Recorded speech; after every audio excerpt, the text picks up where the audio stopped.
Happy birthday to us. Happy birthday to Do us.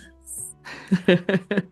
Hello, you lovely people. Welcome to a very, very special episode of our podcast, The Wildflowers, because today we celebrate 1 year of inspiring conversations, personal stories with Benedict Beaumont, with Jamie Cato, with Ricardo Lepe, with Maria Romero, Johnny Bear, or Daniela Cabete. There are many more, just to name a few. And of course, we are incredibly grateful for your support by sharing, by liking, by subscribing, and recommending our podcast. You've made all of this possible. So, hello as well to my co host, Chell. I just blew it out. Thanks, Shell, for the beautiful words. Yeah, it's pretty special actually being here for a year. And today is actually episode 20, Oh, and very excited to have Dr. Jane Hardcastle from New Zealand here today, where we're going to talk about the flow, adaptive flow of yoga therapy. But I just want to say that for the last year, the topics and the guests that we've had have all been sharing with us the elements of flow and yeah. the various possibilities that are there for you to be in that state where you can essentially somewhat lose track of time and you're not dealing with the daily worries. And this is why we're doing what we do, because we get to discover with you and learn from our guests. So today, thanks, Jane, for being here. You and I have a connection because we are both in the Christchurch region, albeit you are in a very luscious spot across the harbour. And we are blessed to have you also come over to Christchurch to do some of your practice. And we've worked together. I've also worked from a studio that you owned as well, and been very blessed to also have your mentorship and have you care for many of my clients. So I welcome you, and I would love for you to start by telling us a little bit about yourself and your evolution into yoga Wow. therapy. Okay, thank you, Shell. This little guy is going to keep interrupting. Awesome. That's so cool. Yeah, this Cats, is cats are welcome. Cats are welcome. I'm fostering him at the moment, so that's one of the things that I do. But yeah, how I came to be in yoga therapy, it's been a long journey where lots of things have finally really come together in the practice that I offer. I started working with people when I was 14, being a tea girl in an old person's home, and then got promoted to being a care assistant, and that led me really into nursing. Um, Was that in the um, UK? that's in the UK. Yeah, yeah. So family are in Yorkshire, North Yorkshire. And I studied at St James's Hospital in Leeds, which at the time was the largest teaching hospital in Europe. So awesome, awesome place to study. And then moved up to Edinburgh and worked into intensive care when I worked there, and was the youngest charge nurse in intensive care when I was there in Edinburgh, and did that charge nurse job for a while. And in that time, I was studying part-time with my degree, and just had a natural evolution towards teaching. So I was doing some part-time teaching on intensive care courses and that kind of thing. And I didn't want to do my master's in nursing. It's all quite theory based, and I was very much more of the professional practice and practice development. Um, so I wanted to do my master's in education, and that coincided with moving here to New Zealand. So I gave up full-time employment as a charge nurse, came to be unemployed. with very little money and on the other side of the planet. And yeah, I did a master's in education through Massey University, which is based in Wellington. So it was all distance learning. And yeah, and started connecting in with the healthcare world in Christchurch through a bit of part-time nursing, and then I taught postgrad nursing at Christchurch Polytech for 10 years, working mainly with registered nurses in practice development, and then into a nurse consultant role once I finished my PhD. Well, I finished my PhD and went straight off to Bali to do my yoga teacher training.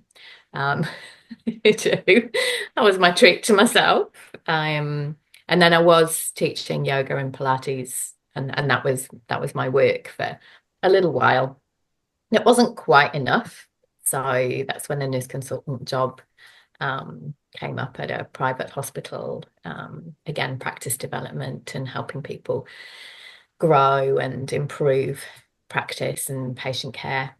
And in that time, I started studying yoga therapy and thought, this is it. This is how my education background, my health background, my love of yoga, movement and breath could actually all come together.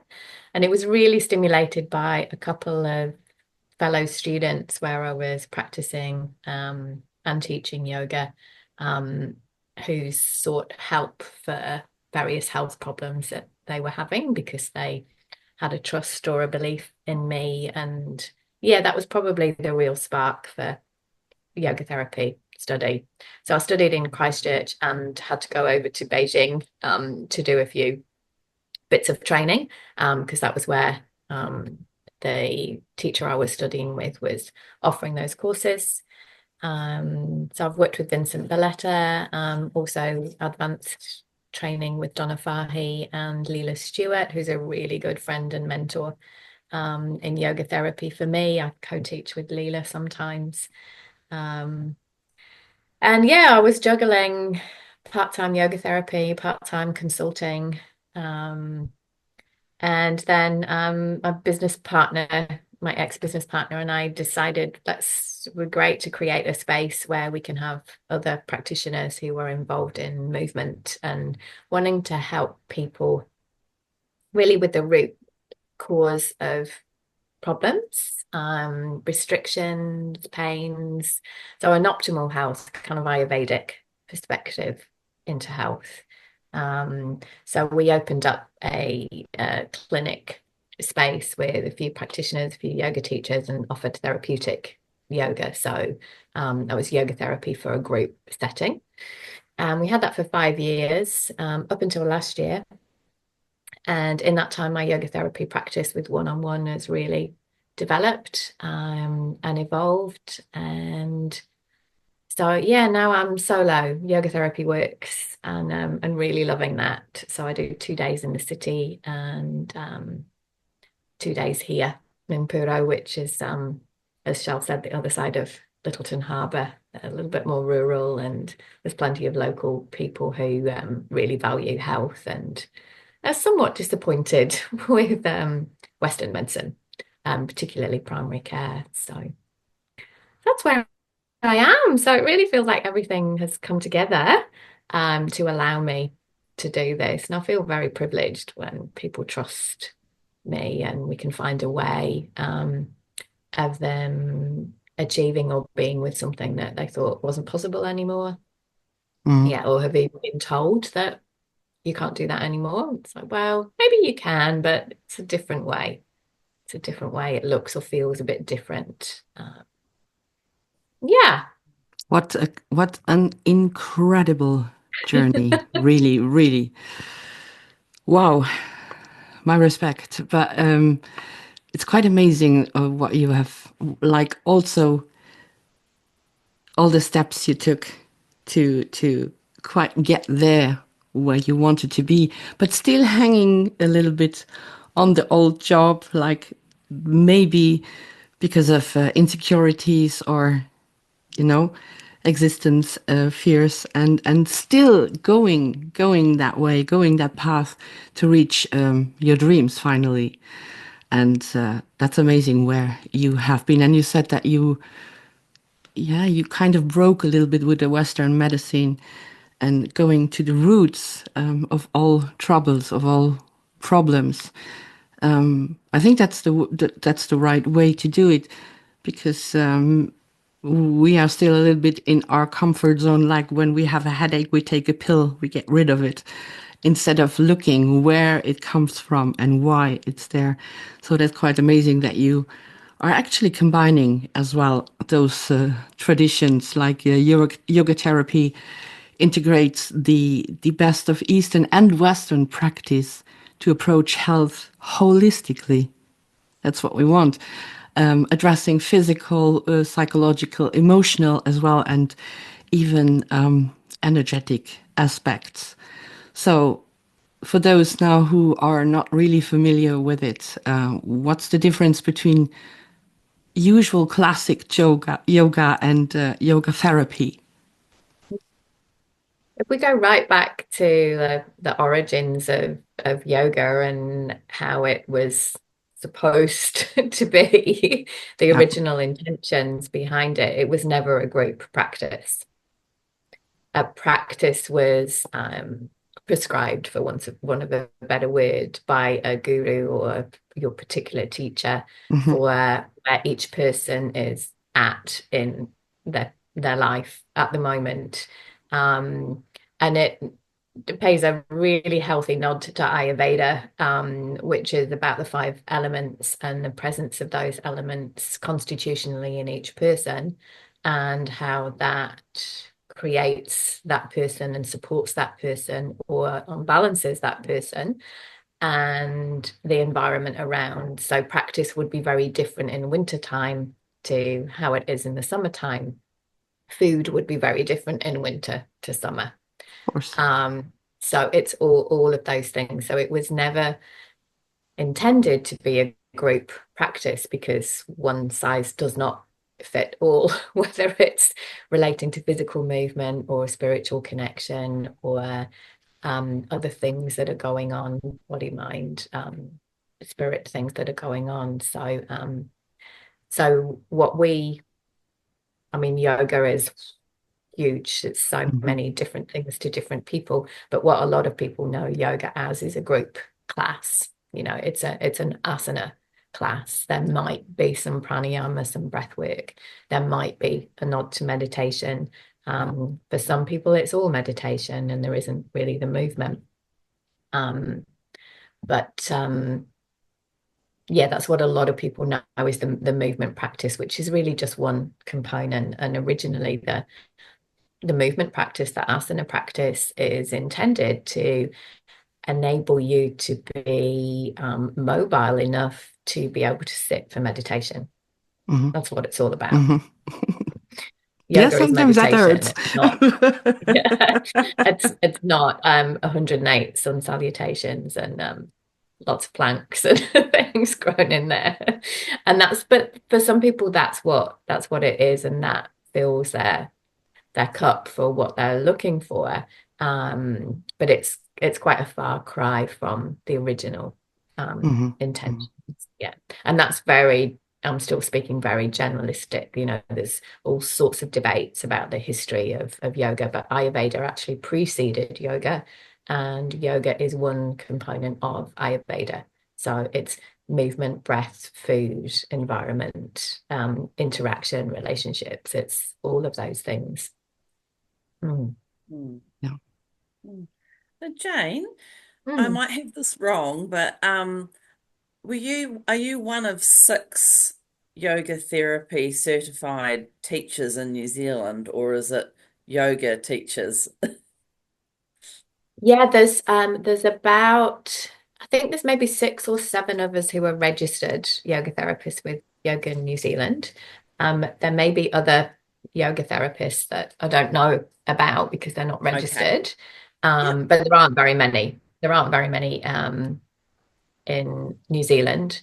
Um, there's still proportionally not very many in Australia, but there's an awful lot more numbers in Australia than there are in New Zealand. It's a lot bigger country.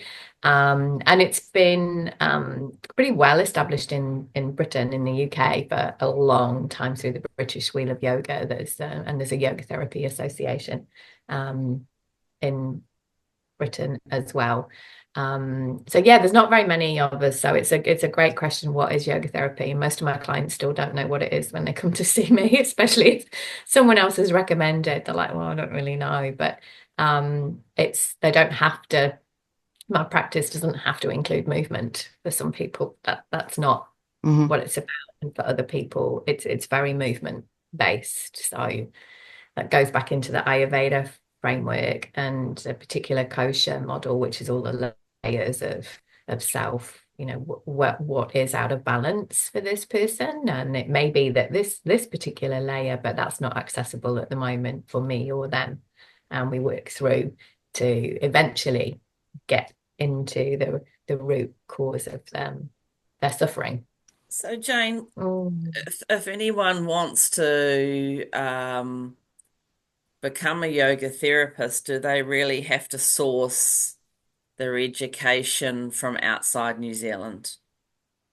There is one, no, maybe two places. I believe there's a program that's based around Queenstown. It's definitely a program that's based in Wellington that are teaching Spasta Yoga is the one in Wellington, and they're teaching an Indian-based program.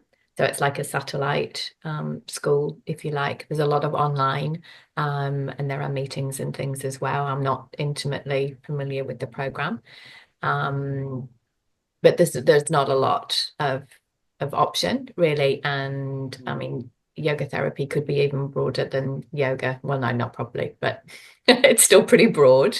And the way that practitioners work is very different depending on their field of expertise or their field of interest, or how they perceive yoga therapy. So I practice from the kosher model, but other people don't. It's different frameworks that they might use to assess somebody and figure out a treatment health plan with them. Right. Okay. Mm. So promotion wise, in terms of I guess there's individual promotion for the practitioners, but assuming, you want plenty of clients and you want to get it out there, how can we hear more about, yoga therapy apart from, like, say, word of mouth? Like, I have clients who I specifically send to you because I know your work. Mm. But what you offer is, or what yoga therapy can offer is so diverse, Mhm. covers so many elements. So, yeah, how do people get to access that beyond personal websites, for example? Yeah, it's a really good question, and I don't know the answer to it, Shell. A lot is that word of mouth, because if you don't know what yoga therapy is, then you're not going to Google yoga therapy. So it is people's experiences, that sharing. I do my bit on social media, but so there's so much, so much stuff on social media. Yeah, it's difficult. I mean, we have the network through Yoga New Zealand of yoga therapists, but as I said, we all practice so differently. But we will actually hear amongst each other if there's somebody somewhere else who specializes, let's say, more in meditation practice. Yeah, it's a tricky one, and we're not. If you're not in New Zealand, you might not be familiar with ACC. It's like public funded recovery rehab type things, but they don't recognize yoga therapy as an intervention. So more people would know about yoga therapy if it was ACC funded as a treatment option. They might be, Yeah. um Yeah. and that's a big lobbying battle to try and have that for Yeah, I think the 6 months. osteopaths took 10 years. Yeah. Yeah. Yeah. Yeah, and we're really just working on education standards and registration processes for so overall there's the International Association of Yoga Therapy, the IAYT, which is based in the States. So that's kind of the gold standard for registration. Then there's the AAYT, which is Australian. And then we have Yoga New Zealand registration, which is based on a combination of those. But, there's only a few of us and we're all voluntary in Yoga New Zealand working on these standards so that people have got a pathway to study, but also to get registered if they have done a program that isn't approved by, those particular organisations. It doesn't mean that they're not good programs, but yeah, it's quite arduous to get a school registered with those organisations. Yeah, understand that. So at the moment, or in the next little while, apart from working one-on-one with people with what you offer, what's happening for you on a teaching Mm. level over the next little while? Yeah, well, the transition from MoveWell to Yoga Therapy Works meant semi-retired from teaching classes now, much to several people's distress. Because they keep messaging me and saying, I haven't found a yoga teacher yet. Who can I go to that's like you? Oh, don't know. So my teaching really is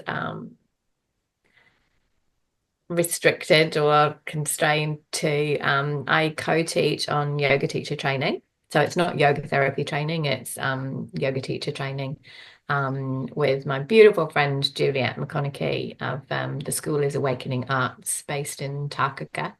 And Juliet and I teach 200 hours, so of foundational yoga teacher training. And we co-teach an advanced module in the art and science of rest, which is probably my favorite teaching space to be in. We both absolutely adore that course. So I do usually 2 teacher trainings with Juliet a year and get to go up to Onikaka, which is by Takaka in Golden Bay, to a beautiful place called Shambhala eco retreat. And it's just, I'm working, but it's so nurturing. When you refer to flow state, the Juliet's classes are the only one that I can get flow state in because I guess I've got high standards and I know what it's like to be in a somatic practice. So yeah, it's really nourishing to go there and teach together. I also co-teach with a couple of local practitioners. Sue Beach is a Reiki practitioner, EFT practitioner, and mind coach. And then Katie Cambridge is a Unravel dance therapy teacher. So the 3 of us get together here, usually once a quarter, and offer a 2 or 3 hour workshop where we all offer a little practice. So that's really the extent of my teaching at the moment. But I'm in conversation with someone else about some retreat teaching, and I'm hoping and feeling really that when I do get the opportunity to teach, I'm really, really going to love it. Whereas before I'm always great in the class, but when I'm juggling, okay, this hat, and especially with my work, the therapy can be anything from movement based to breath to trauma, anxiety work to this, and then having to go, okay, right, class mode. So it's good not to be trying to juggle all of that energetically for me, and to really give my attention into those periodic opportunities for teaching. Yeah. Well, that's quite good because I'm like sticking onto your lips with everything you told now. So I agree that you're a really good teacher. Going back to what you said as well, that people are prefer to go to the doctor instead of going to the roots and look where the real problem is. It's also a little bit about awareness, I believe. I mean, you've often highlighted as well that cultivating body mind awareness is the first step to sustainable health and self-care as well, self-inquiry. So, how does yoga therapy help, for example, individuals to develop their awareness as well? Like, I mean, that's a powerful tool to use for transformation as well. Yeah, the first the first thing has got to be interest. Hmm. If people aren't interested, then what I do is not going to work. There has to be an interest or a curiosity in what's offered, um, because it is about teaching and enabling people to care for themselves. Um, it's not that yes, I do some body work.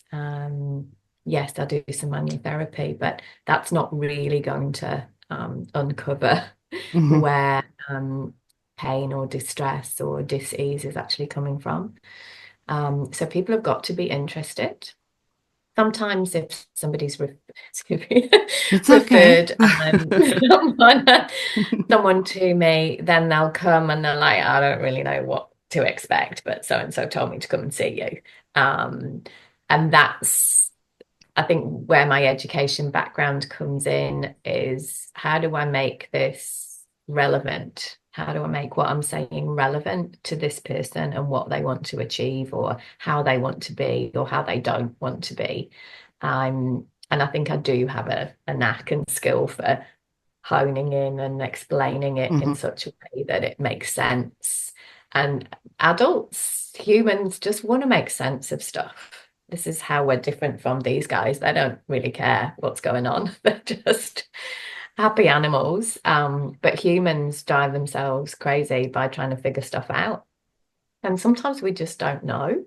But the more light I can shed on, it's possible that this is connected to this. And does this happen when this happens? And there's so if I can hook people in, is not the right word, but if I can relate to them in a way that makes sense to them and helps them understand what's happening to them, not what they're doing, but what's happening to them, then it opens the interest and it opens the possibility of noticing certain things. But we need guidance for what to notice because we're all biased to stay safe and Hmm. stay more in sympathetic arousal than parasympathetic arousal because that's how we survive.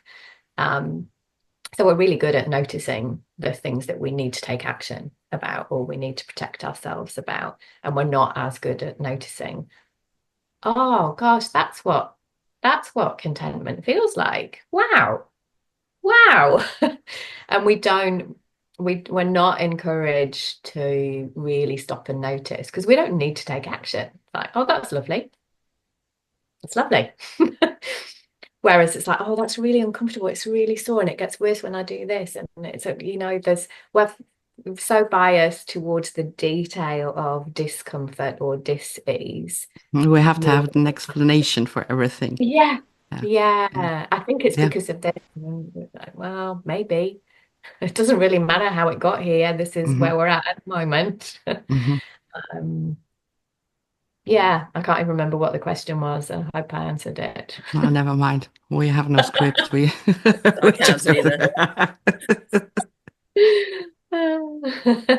Wonderful. I loved how you talked about you're teaching with Juliet at Shambhala and about that flow experience that you get when you're there. In your own personal time, what are some of the other things that give you that flow state, where you lose track of time and that you do for yourself on It's a personal absolutely level? Give in us the your element. well-being hacks. Yeah, growing food. That is my happy, happy place. In the garden, hands in the earth. Um, it just fills me with joy when I think, what should we have for dinner? I'll go and see what's ready in the garden. And I come in with a basket of food from the garden, and that decides what's for dinner. And, we sit there smugly on the sofa going, this all came, every single thing on your plate came out of the garden. So that, that really fills me up, being able to do that, and I don't enjoy gardening under pressure, where it's like, right, I've got to do this, this, and this. It's just, okay, I'll go and see what needs doing or what I feel like doing today, and I can spend hours out there. The cats come around and kind of help in their own way. So it's really that, and that's not because I know that Vata, which is air and space, and a counter for air and space is earth and water. It just is, And ironically, the other thing that I love to do is swimming. So I'm only 50 meters away from the beach here. So I swim. There's a group of us that meet at Purau jetty, and I swim. And I try and do at least 4 mornings a week, 5 if I can. And yeah, just being in the water, immersed and held by the water. Even, sometimes I'll swim a bit further off away from the group, and I'll just watch my hands moving in the water and I can see through the water. And yeah, it feels so buoyant, and you can feel the minerals and the particles and everything just totally immersing in the ocean. And that's just amazing. I can't swim, all right, well, I can, but I don't. It sends me the other way if the water is choppy. So if it's windy and there's sloppy, then I feel like I've been in a washing machine, and it makes me worse rather than better. So but I do swim all winter. No wetsuit. We have wetsuit gloves and boots, but otherwise it's swimming costume and a beanie. But yeah, we do swim all year round, and it's quite, if you can get in the water first thing in the morning when the water's only 8 degrees, you can do anything. So it's a pretty good mental health boost. And I know when I don't have the capacity for it, and I'm getting better at going, not today, and that's okay. But I see more and more people going back to grow food, grow your own food in the garden. The interest is growing. So how do you see that? Also the yoga therapy, I mean, breath work and everything for our well-being develop in the future. Do you see it as well? That it's growing, the community? Yeah, I do. People are, we always go through these cycles, don't we? If we look historically at things, swing this way, and then we kind of swing a bit too far, and it causes distress or disease, and then we start to retreat back to another space. And I think more and more people are interested. I actually do think that we learn and grew a lot through COVID experiences, and that opportunity to, during lockdowns, experience more simplicity. That was certainly a big factor for us moving from town we had this place as a weekend place, and after lockdown we were like, we're going to go full time, we're going to make that work. The simpler life is so super appealing to me. And even in, a lot of the health and well-being books, I don't know if you've read Breath by James Nestor, you probably have if you're into breath work, but, it's gone, all of the evidence through all of those particular studies that they looked at and they did go back to yogic breath work. There's an amazing book called Recapture the Rapture by Jamie Wheel that does its meaning 1.0, 2.0 and 3.0, and 3.0 is embodiment, it's body mind awareness, it's breath work, it's experiencing what's coming from your body. So and in my experience with clients, it kind of comes, it comes when it needs to. Sometimes it's through a crisis, Mhm. and where somebody's stopped in their tracks, whether it's psychological distress, anxiety, depression, or it's a pain that just won't go away, or it's a knee that just keeps flaring up, or something that won't go away. And your body's got an amazing way of getting your attention. We don't always understand why it's happening at the time, Mhm. but it's your internal GPS that's computing every single bit of information. And when it needs to, there's a red flag that stops and goes, okay, right, something has got to change here. And usually that's often when I'll see people, they're like, I can't go on like this. Something needs to change. And yeah, I often say to clients, I'm kind of like the last bus stop. They've often I've tried this and I've tried this and I've tried that. And I thought, oh, well, I may as well try yoga therapy. So no pressure, but usually we find a way.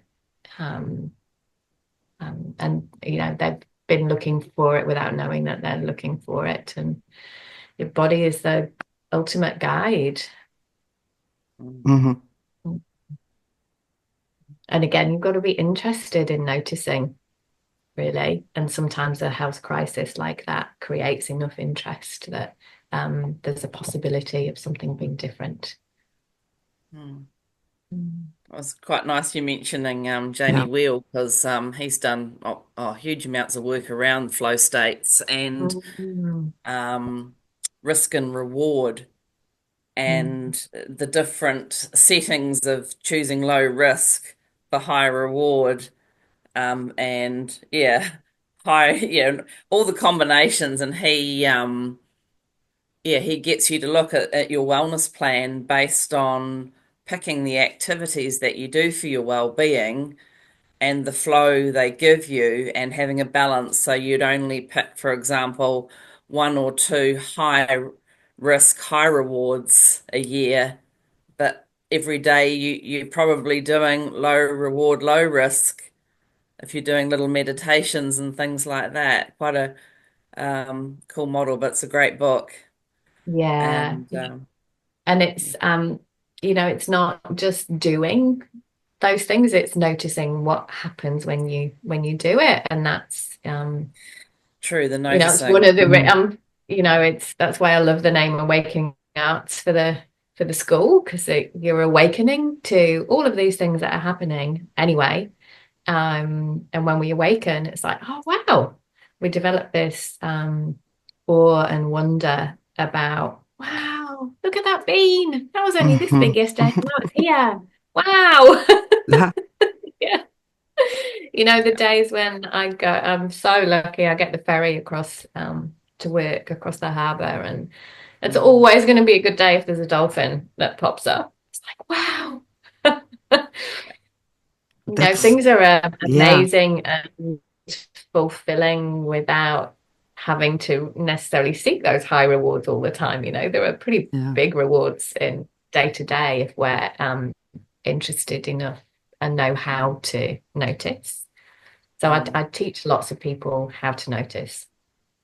yeah, love that. We're back at the Mm. awareness. It's so Mhm. amazing. Everything you can do. Like you can do it everywhere. Also by Yeah. driving your car. You don't need especially sitting on a pillow or like meditating, but you can do it everywhere. Like also washing dishes. You Mhm. meditate as well. It's everywhere if you just like open for it and aware. Oh. Yeah. Mm. And Jane, I know that you love to travel and you have done, and there's lots of other things as a life lover that you do, but I'd really like to see if your little mate Sooty is available for a little show. Can you pick him up, and is he there? Since you're a wonderful foster mum, so that everyone Yeah, can here he see is. this dear little fellow. Dear little fellow. Unfortunately, we never caught his siblings. Yes, but this little fella and his mum were you not want to be on the telly now? Yeah, you do. He wanted to be before. Yeah. He doesn't want to And be the difference recorded. between cats and dogs, they don't perform on demand. Exactly. That's why I love them. Yeah. So yeah, there's a cat rescue program here in the harbour. We do have quite a few feral cats and colonies that can explode really, really quickly. So he and his mum were captured about 3-4 weeks ago. My mum is separate from him now because she got spayed last week. She's a gorgeous wee cat as well. She's only a year old. We didn't unfortunately find the rest of the litter because it's unusual for just one. But he's thriving, and yeah. It gets to a point, people say, how do you let them go? And I never thought I'd be able to do it because I'm such a softie with animals. But it gets to a point where they actually need more than I can give. And my cats, especially the younger one, who was a rescue cat, you'd think she'd understand, but no, she's, excuse me, this is my house. I'm the boss. When are they going? So we get to that point, and I think, okay, it's not fair on the others because I have to split my time, and it takes me about an hour in the morning to sort all the cats out. So that's not sustainable long term. Yeah. Yeah. Well, it's just one of the Beautiful. many elements where you're contributing to community, which of course is another wonderful aspect of our well-being. So yeah, I just want to thank you so much, Jane, for coming along and sharing so much of yourself today, and hopefully the message goes out about yoga therapy so that it reaches a few more people, and they get to be in your wonderful hands. I leave you the final words then. I give away as well something inspiring to the people out there, how to make another approach to health and life. Well, firstly, thank you so much for inviting me. It's been, yeah, the time's just flown. It's been a joy speaking with you both. I always love spending time with Shell, and it's lovely to meet you, the other Shell.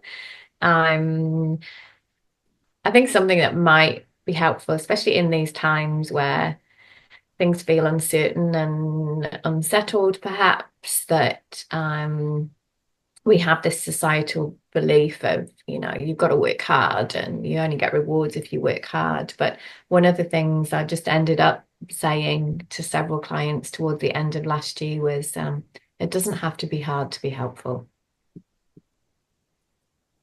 Yeah.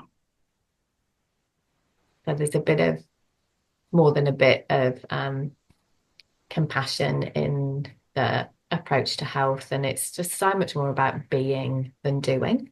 You can do lots, and if you're not being you in your own body mind, then it's just a completely different experience. So I think we will get there. Yeah.